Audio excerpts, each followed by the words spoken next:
मौलाना फिरोज की पिटाई का वीडियो जब से वायरल हुआ है, मामला तूल पकड़ते जा रहा है और भी ज्यादा तूल पकड़ चुका है। पता चले मधुबनी के बेनीपट्टी थाना क्षेत्र के मोहम्मदपुर पुल के पास पुलिस द्वारा मौलाना मोहम्मद फिरोज की कथित पिटाई का मामला लगातार आग की तरह, जंगल की तरह में लगी आग की तरह फैलता जा रहा है। वीडियो कॉन्फ्रेंस के जरिए एआईसीसी के चेयरमैन इमरान प्रताप गरी ने, जो राज्यसभा सांसद भी, उन्होंने कथित पीड़ित मौलाना फिरोज से वीडियो कॉन्फ्रेंस के जरिए बात की और पूरी घटना की जानकारी ली।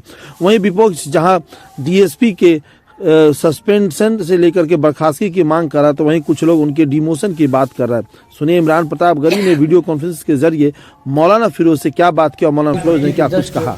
उत्तर में 2 किलोमीटर हटके एक जगह है मोहम्मदपुर पुल पर जब मैं पहुंचा ना सर, उस दिन 29 जनवरी को काफ़ी धुनी था, काफ़ी धुनी। लोग खाने घर के लोग मना भी किए थे। रात ही मैं खाना खाया हुआ था, सुबह में चाय भी नहीं पिया हुआ था, क्योंकि हमें चूँकि और 15 दिन से हमारी तबीयत खराब थी। करीब 15 दिन से बुखार और सर्दी की हालत थी हमारे ससुराली में पूरे और फैमिली थे बुखार वगैरह के चक्कर में। तो हम उस दिन अचानक क्या तमन्ना हुई हमारी, हम तो मेरी किस्मत में क्या लिखा हुआ था वो तो अल्लाह को मालूम है। तो मैं निकला उस दिन, मोहम्मदपुर पुल पे आया तो मैं समझा कि लोग भरे हुए हैं, है नहीं। तो मैं लोग को देख करके मैं समझ नहीं पाया कि पुलिस यहाँ खड़ी है।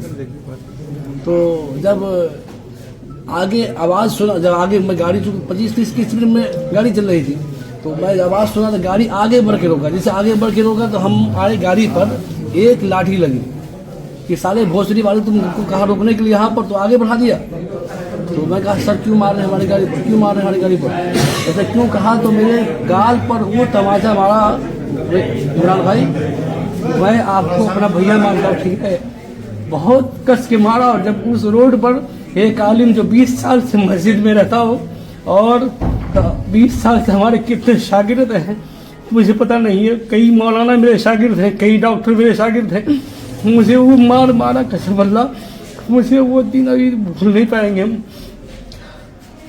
हाँ चलिए कोई बात नहीं, मौलाना बात कीजिए, बताइए अपनी बात। डीएसपी प्रशिक्षु, जी डीएसपी प्रशिक्षु, वो मतलब नहीं। उसके बाद नाम बता दीजिए डीएसपी का। गौरव कुमार।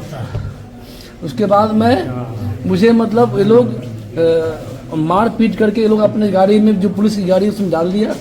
मैं नंबर मांगा कि मुझे अपने मेरा मोबाइल जब्त कर लिए, गाड़ी जो थी गाड़ी भी जब्त कर लिया। मैं हेलमेट में था, जूता में था, चश्मा में था, मेरे पास एम परिवहन ऐप जो होता है उसमें तमाम पेपर ऐड थे, क्योंकि अक्सर चेकिंग में वही दिखाया जाता है। तो हम सब ऐड किए हुए थे। मैं नंबर मांगा कि कम से कम घर पे किसी को खबर मिल जाएगी तो लोग आ जाएंगे और हम चले जाएंगे, गाड़ी जब्त हो जाएगी। लेकिन हमने न बात कराया न कुछ कराया। लास्ट में थाने पर मुझे लाया गया और लाने के बाद एक रूम के अंदर बंद किया गया, और रूम के अंदर बंद करके डीएसपी साहब जब आए फिर, तो वो ऐसे लात चला के मेरे पैर पर मारे, उसके बाद मेरे पेट पर जहाँ तहाँ मारा, बाल पकड़ के और दाढ़ी पकड़ के घसीटते हुए एक नुक्कड़ में ले गए। और उसके बाद वो कुटाई किया हमारी, ऐसे एक बकरी। जी हमको कुछ हम किस मतलब के आदमी है तो मेरे चेहरे से आपको मालूम होगा। एफआईआर वगैरह कराई आप लोगों ने या नहीं? शायद की पटिशन एफआईआर कोर्ट में हुई है परसों। हाँ परसों हुई है। आप बताओ ना फिर क्या हुआ, बताओ पूरा। जी उसके बाद हमको मार, जितना मारना हुआ, लात से, जूते से, थप्पड़ से मारा, खूब दबा के मारा। और मारने के बाद अपने हवलदार को बुलाया और हवलदार को बुला करके दोनों हाथ पकड़वा करके वो लाठी की मार मेरे चुत्तर पर, अरे, और मेरे पीठ पर जहाँ तहाँ चलाना शुरू कर दिया। कहा कि भोसड़ी वाले को अगर बोले मुल्ला तो इसके गांड खोल के इसके गांड में डंडा कर दो, नहीं, और एक कतरा इसको बोलने मत दो। बहुत लफ्ज़ का प्रयोग किया इसकी। और हम पूरे सर पैर मैं पकड़ रहा था कि मुझे माफ़ कर दीजिए, मुझे माफ़ कर दीजिए। कहा कि पैर पकड़ रहे हो, तुम चोर उचक्का हो, तुम क्या करते हो। मैं कहा मैं मस्जिद में रहता हूँ, मैं चोर उचक्का नहीं हूँ, मैं मस्जिद में रहता हूँ, मैं 20 साल से मस्जिद में रहता हूँ। कहा कि मस्जिद में तुम मौलवी हो। तुमको तुम्हारे मौलवीगिरी निकाल देंगे, तुमको अल्लाह भी आज नहीं बचाएगा। तो अल्लाह से दुआ मांगते हो, अल्लाह तुमको अल्लाह भी नहीं बचाएगा। तुमको तुम्हारे माँ के सामने मारेंगे। मैंने कहा मेरी माँ बॉम्बे गई हुई है। तुमको तुम्हारे बाप के सामने, मैंने कहा मैं कहा था कि मेरा बाप कुछ दिन पहले इंतकाल कर गए हैं और तुम्हारे समाज के लोगों को बुला के तुमको पीटेंगे। बहुत टॉर्चर करने के बाद जो लफ्ज़ का नहीं प्रयोग करने का है, तमाम लफ्ज़ का प्रयोग किया हुआ, इस्तेमाल हुआ। इतनी दर्द मेरे दिल में उस दिन हुआ कि मैं समझा कि लगता है मेरी दुनिया में आज कोई नहीं है। मैं बेनीपट्टी में, अतराफ में सब लोग मुझे जानते हैं।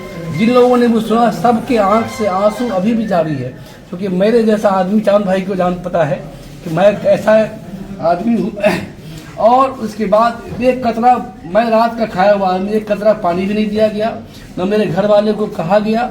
मैं छिपा करके एक कागज़ रखा हुआ था, मेरी जेब में पेन था, ज़मीन पर से एक कागज़ उठाया, एक कैदी उसमें था, उसे भी मैं एक नंबर लिख के दिया कि अगर जाएंगे आप मधुबनी तो रास्ते में किसी को नंबर दे दीजिएगा।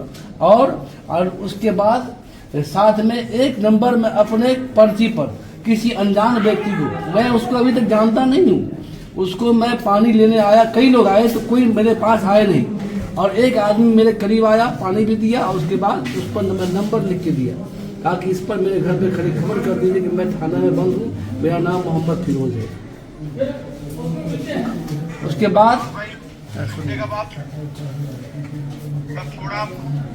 जी, उसके बाद हमारे शफीक भाई, हमारे बहनोई हैं, उन्होंने कितनी मन्नत समाजत के बाद, बहुत दिक्कत के बाद, 25,000 रुपया रिश्वत लेने के बाद, तब मुझे रात के 9 बजे करीब PR बॉन्ड बना करके एक वीडियो बनवाया। क्योंकि उस वीडियो के लिए आज भी मुझे याद है कि 5 से 7 मिनट मुझसे रटवाया गया कि तुम्हें क्या बोलना है।